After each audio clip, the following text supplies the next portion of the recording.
சற்று முன் கிடைக்கப்பெற்ற மிக மிக முக்கியமான செய்தி ஒன்று வெளியாகியுள்ளது. செந்தில் பாலாஜிக்கு நீதிமன்றம் வெளியிட்டுள்ள மிக முக்கியமான உத்தரவு அதிரடி திருப்பங்கள் ஏற்பட்டுள்ளது. சட்டவிரோத பண பரிமாற்ற வழக்கில் ஜாமீனில் இருக்கும் முன்னாள் அமைச்சர் செந்தில் பாலாஜி உச்சநீதிமன்றத்தால் ஜாமீன் நிபந்தனைகள் தளர்க்கப்பட்டாலும் சென்னை முதன்மை அமர்வு நீதிமன்றத்தில் நடைபெறும் விசாரணைக்கு நேரில் ஆஜராக வேண்டும் என நீதிபதி உத்தரவை பிறப்பித்திருக்கிறார்.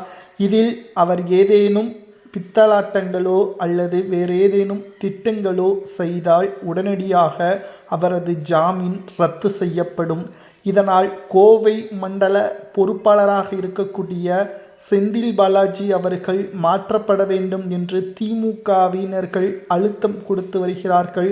காரணம், தேர்தல் சமயத்தில் திடீரென்று செந்தில் பாலாஜி கைது செய்யப்பட்டால் தேர்தல் வேலைகள் முடக்கப்படும். இதனால் திமுகவும் திமுகவின் கூட்டணிகளும் வெற்றியடைவது மிகப்பெரிய கடினம் என்ற தகவலையும் தற்பொழுது திமுகவின் நிர்வாகிகள் ஸ்டாலினிடம் கடிதங்களை கொடுத்துள்ளனர். 2026 சட்டசபை தேர்தலில் மீண்டும் கரூர் தொகுதியில் செந்தில் பாலாஜி போட்டியிட்டால் தோல்வியடைவது உறுதிதான்.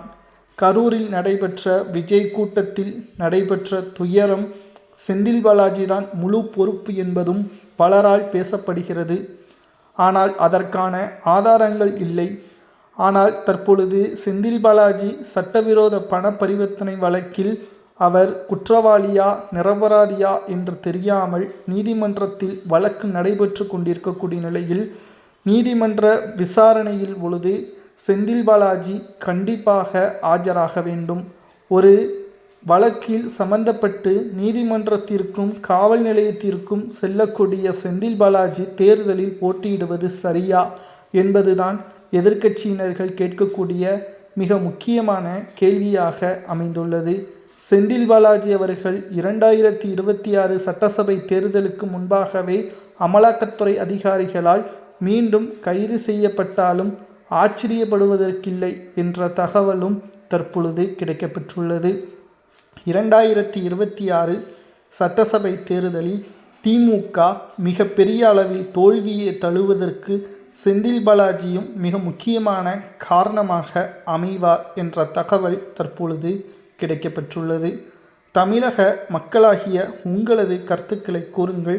செந்தில் பாலாஜி அவர்கள் தேர்தலில் போட்டியிடலாமா?